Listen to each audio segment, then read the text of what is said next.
ಬರೀ ಒಕ್ಕಲಿಗರು ಮಾತ್ರ ಶೇರ್ ಮಾಡಬೇಕು ಅನ್ನೋದೇನೆ ದೊಡ್ಡ ಮೂರ್ಖತನ ಇದೆ. ವಾಟ್ಸ್ಆಪ್ ಸ್ಟೇಟಸ್ಗಳಿಗೆ ಇಂಥದ್ದು ಮಾತ್ರ ಸೀಮಿತವಾಗಿ ಹೋಗ್ಬಿಟ್ಟಿದ್ದಾರೆ. ಆ ಹೆಸರುಗಳು ಇರೋಷ್ಟು ಮರ್ಯಾದೆನ ಪ್ರಶಸ್ತಿ ತಗೋಣ ಅಂತವ್ರಿಗೆ ಆ ಮರ್ಯಾದೆ ಇದೆ. 95% ಜನಕ್ಕೆ ಅವ್ರಿಗೆ ಆ ಯೋಗ್ಯತೆನೇ ಇಲ್ಲ. ಮೊದಲನೇದಾಗಿ ಎಲ್ಲ ಬೆಂಗಳೂರಿನ ಎಲ್ಲ ಜನತೆಗೆ ಹಾಗೆ ಕರ್ನಾಟಕದ ಎಲ್ಲ ಕನ್ನಡಿಗರಿಗೆ ನಾಡಪ್ರಭು ಕೆಂಪೇಗೌಡ ಜಯಂತಿಯ ಶುಭಾಶಯಗಳನ್ನ ಹೇಳ್ತಾ ಕೆಂಪೇಗೌಡರಿಗೆ ತುಂಬು ಹೃದಯದ ಒಂದು ನಮನಗಳನ್ನ ಸಲ್ಲಿಸ್ಲಿಕ್ಕೆ ಇಷ್ಟಪಡ್ತೀನಿ.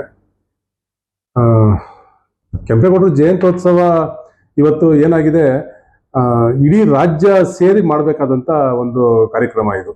ಜಾತ್ಯತೀತವಾಗಿ ಮಾಡಬೇಕಾದಂಥ ಕಾರ್ಯಕ್ರಮ ಇದು. ಬರೀ ಒಕ್ಕಲಿಗರು ಮಾತ್ರ ಸೇರ್ ಮಾಡಬೇಕು ಅನ್ನೋದೇ ದೊಡ್ಡ ಮೂರ್ಖತನ ಇದು.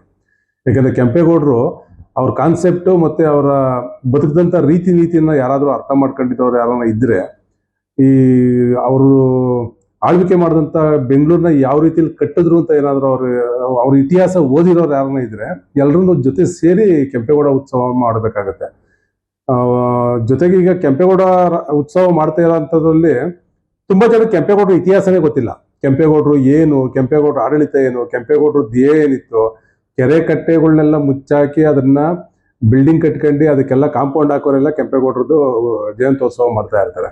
ಅದು ಎಷ್ಟು ಹಾಸ್ಯಾಸ್ಪದ ಅಂತ ಅಂದರೆ, ನಾವು ತುಂಬ ಜನ ನೋಡ್ತಾ ಇರ್ತೀನಿ ಕೆಂಪೇಗೌಡರು ಅದು ಪೋಸ್ಟ್ ಹಾಕೊಂಡು ಅವರೆಲ್ಲ ಒಂದು ಕಡೆ ಹೋಗಿ ಅವ್ರಿಗೇನೋ ಒಂದಷ್ಟು ಅಲ್ಲೇ ಟಿ ವಿ ಮಾಧ್ಯಮಕ್ಕೆ ಅಥವಾ ಒಂದು ವಾಟ್ಸಪ್ ಸ್ಟೇಟಸ್ಗಳಿಗೆ ಇಂಥದಕ್ಕೆ ಮಾತ್ರ ಸೀಮಿತವಾಗಿ ಹೋಗ್ಬಿಟ್ಟಿದ್ದಾರೆ.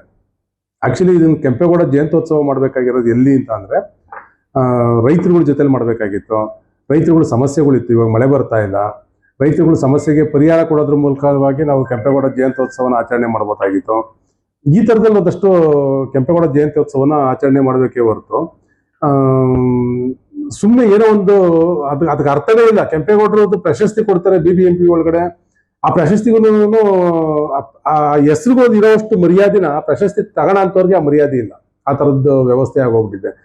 ಈ ಥರದ್ದೆಲ್ಲ ಒಂಥರ ವಿಚಿತ್ರವಾಗಿ ನಡವಳಿಕೆಗಳು ಈಗಿನ ರಾಜಕಾರಣಿಗಳು ಮತ್ತೆ ಈಗಿನ ಜನ್ರೇಷನ್ ತೋರಿಸ್ತಾ ಇರೋಂಥದ್ದು ಕೆಲವು ಮಟ್ಟಿಗೆ.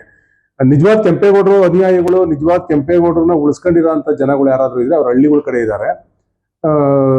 ಈ ನಗರ, ಬೆಂಗಳೂರು ನಗರ ಸ್ವಚ್ಛವಾಗಿ ತುಂಬಾ ಅದ್ಭುತವಾಗಿ ಕಟ್ಟಬೇಕು ಅಂತ ಇರೋಂಥ ಕೆಲವು ಮನಸ್ಸುಗಳಿದ್ದಾವೆ, ಅಂಥವ್ರ ಹತ್ರ ಇದ್ದಾವೆ ಹೊರತು ನೀವು BBMPಲಿ ನಡೀತಿರೋಂಥ ದೊಡ್ಡ ದೊಡ್ಡ ಹಗರಣಗಳು ಇರ್ಬೋದು, ಬೆಂಗಳೂರನ್ನ ಹಾಳು ಮಾಡಿ ಬೆಂಕಿ ಕಿಟ್ಟಂತ ಇರೋಂಥ ವ್ಯವಸ್ಥೆ ಇರ್ಬೋದು, ಇದನ್ನೆಲ್ಲ ನೋಡಿದಾಗ ನಮಗೆ ಯಾರ್ಯಾರು ಕೆಂಪೇಗೌಡ ಜಯಂತಿಗೆ ಹೋಗಿ ಇವತ್ತು ಸ್ಟೇಜ್ ಮೇಲೆ ಕೂತ್ಕೊಂಡು ನಡೆಸ್ತಾ ಇದ್ದಾರೆ, ಅವ್ರ ಪೊಲಿಟಿಷಿಯನ್ಸ್ ಆಗಿರ್ಬೋದು, ಬಿಸ್ನೆಸ್ ಮ್ಯಾನ್ಗಳಾಗಿರ್ಬೋದು, ಅಥವಾ ಒಂದು ಜಾತಿ ಸಂಘ ಕಟ್ಕೊಂಡು ಮಾಡ್ತಾ ಇರೋರು ಆಗಿರ್ಬೋದು, ತುಂಬ ಜನಕ್ಕೆ ಅಂದರೆ ಒಂದು 5% ಜನ ಬಿಟ್ಟು ಇನ್ನು 95% ಜನಕ್ಕೆ ಅವ್ರಿಗೆ ಆ ಯೋಗ್ಯತೆನೇ ಇಲ್ಲ. ಯಾಕಂದರೆ ಬೆಂಗಳೂರನ್ನ ಹಾಳು ಮಾಡಿ ಇವರು ಕೆಂಪೇಗೌಡ ಜಯಂತ್ಯೋತ್ಸವ ಮಾಡ್ತೀವಿ ಅಂತ ಹೋಗ್ತಾ ಇದ್ದಾರೆ.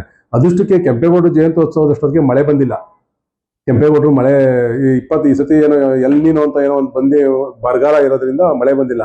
ಮಳೆ ಬಂದಿದ್ದಿದ್ರೆ ಕೆಂಪೇಗೌಡರು ಕಟ್ಟಿದಂಥ ಬೆಂಗಳೂರು ಹೆಂಗಿತ್ತು ಕಾನ್ಸೆಪ್ಟು, ಇವತ್ತಿನ ರಾಜಕಾರಣಿಗಳು ಯಾವ ರೀತಿಯಲ್ಲಿ ಬೆಂಗಳೂರು ಕಟ್ಟಿದ್ದಾರೆ ಅನ್ನೋದನ್ನ ಅವ್ರು ಆತ್ಮವಿಮರ್ಶೆ ಮಾಡ್ಕೊಂಡ್ಬಿಟ್ರೆ ಇವ್ರು ಯಾರಿಗೂ ಕೆಂಪೇಗೌಡರಿಗೆ ಹಾರ ಹಾಕ್ಲಿಕ್ಕಾಗಲಿ, ಕೆಂಪೇಗೌಡರು ಜಯಂತ್ಯೋತ್ಸವ ಮಾಡ್ಲಿಕ್ಕಾಗಲಿ ಇವ್ರು ಯಾರಿಗೂ ಯೋಗ್ಯತೆನೇ ಇಲ್ಲ ಅಂತ ನನ್ನ ಭಾವನೆ ಇದು.